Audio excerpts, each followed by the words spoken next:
All right, we're talking to representatives from the Irving ISD, and this is Dawn. Hi, Dawn. Hello, Tim. And this is Keith. Hi, Keith. And this is Jill. Hi, Jill. Hello. Okay, so you guys did a presentation earlier about a website or how you're doing your online professional development. Can you kind of talk about that and what you guys are finding out about it? Sure. The motivation behind this was we had to cut half of our staff a couple of years ago, so we were trying to figure a way out to educate our teachers on technology while basically working smarter because we only have half the staff to do it. So we decided to consolidate.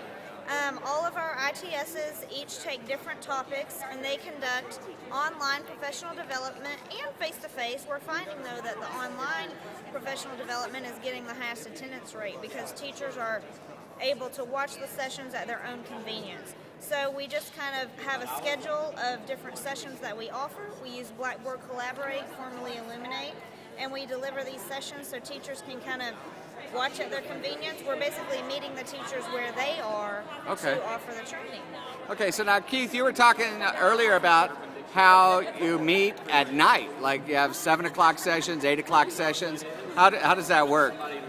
How do the teachers know to go there at 8 o'clock at night? Well, the ITS is an instructional technology specialist on each campus, sends out a schedule of upcoming sessions to their teachers on a monthly and weekly basis, and with a link for them to go register. Then the day before they'll send out a link to the session for the following night. Teachers will go home and relax on their couch or wherever in their home or wherever they want to go and log into Blackboard Collaborate and participate in the webinar with the ITS. So they can be sipping on a margarita and doing that. So now how many, tell me about the response. How's the response been, Dawn, to how the teachers are coming to these things at night? I don't know how my teachers would respond to something at 8 o'clock at night. How are yours doing? We've really been surprised, but then as we've tracked it, we've seen that the higher numbers are for the online classes. We've offered classes after school at each campus, and we maybe get 2 or 3, and technology specialists are doing that at each campus, but we offer also at the ad building, those places, and still are getting small amounts. But when we offer at home, when in the evening, when teachers have time and have settled down a little bit, we're finding that the numbers, for instance, our hands-on sessions are like 5 to 7, and our webinars, our highest one has been 66 in the evening at 8 o'clock in the evening. I know that there's nothing more irritating than having 20 people sign up for a course and 3 people show up. I just hate, I just hate that. So when you're doing it online, Jill, it's like you can have 20 people show up, and if 15, to sign in, and then 15 show up, it's still successful. Absolutely. It makes you feel like all of the prep work that goes into planning these sessions is worth something, because not only, even if we do have 15, 20, or 66 people show up and watch the webinar live, we actually provide archives and other opportunities for teachers to use those and apply what they've learned in the classroom on demand. So while we're not limited to just the live audience, it's really an ongoing thing where we just present one time and it provides these benefits. So on the Blackboard Collaborate, Keith, do you record all the sessions, and so that anybody can go in? Like, say I want to see it at midnight, can I go back and watch it at midnight? We record every session, and then we actually have a course set up in Project Share, our district LMS, and teachers are able to go in there and watch the archives at any time they want. The next day, 2 weeks later, maybe they're wanting to go back and revisit some of those things they talked about in the Twitter session, for example, or blogs in the classroom. They can always go back and revisit it. That's great. That's great. Okay, so we got new teachers that are familiar with technology like this. We've got older teachers that may not be so familiar with webinar technology. Are you finding that a certain type of teacher goes to the webinar and a certain other type of teacher goes face-to-face, or is it across the board? Or actually, right now we're finding a mix in the webinars. We're finding that those that don't know much are supported in the chat box, and then the important thing is that we tell them to follow up with their campus technology specialist, which helps them implement it in the classroom. But just the other day we had a teacher take one, and within an hour she went and created her Google site and her Twitter feed. How awesome is that? I think that also having a webinar environment, a teacher that may be intimidated by technology can go online at home and feel not intimidated by, you know, if I say something stupid or say something wrong. There's kind of an anonymity. Would you agree with that? Is that Absolutely. There is an anonymity there, just like we talk about providing, you know, back channeling and other opportunities for kids to participate anonymously or a little more privately.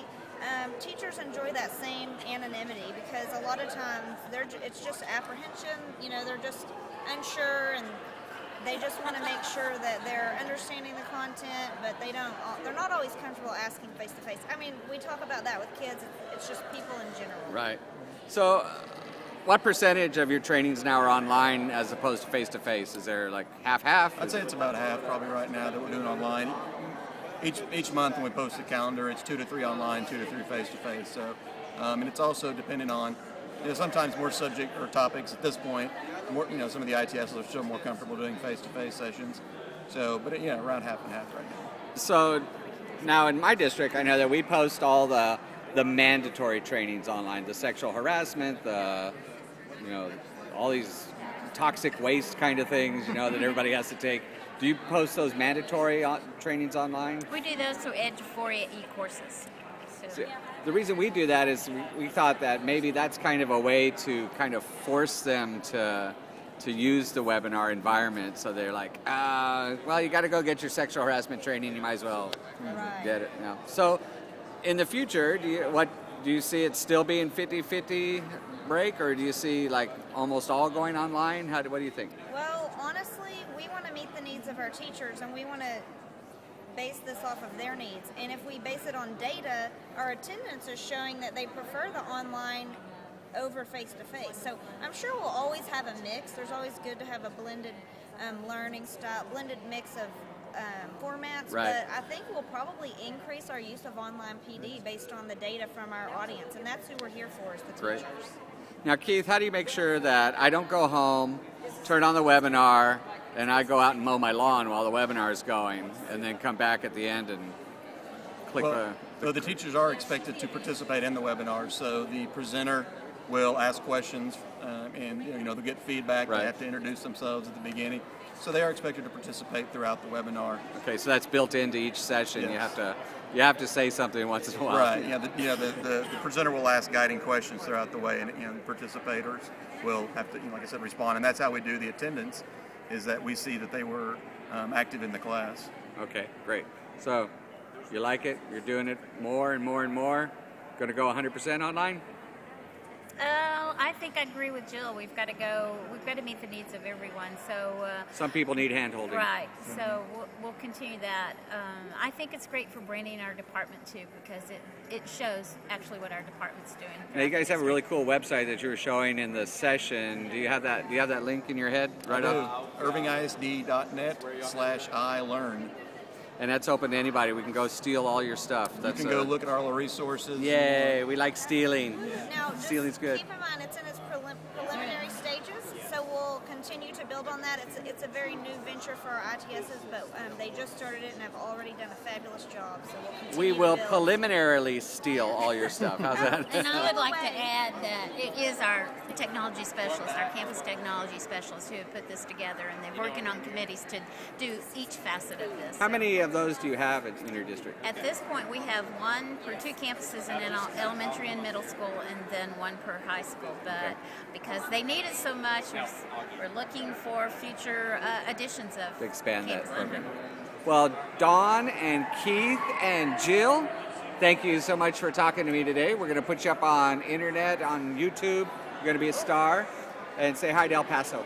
Hi, El El Paso. Paso. Thank you.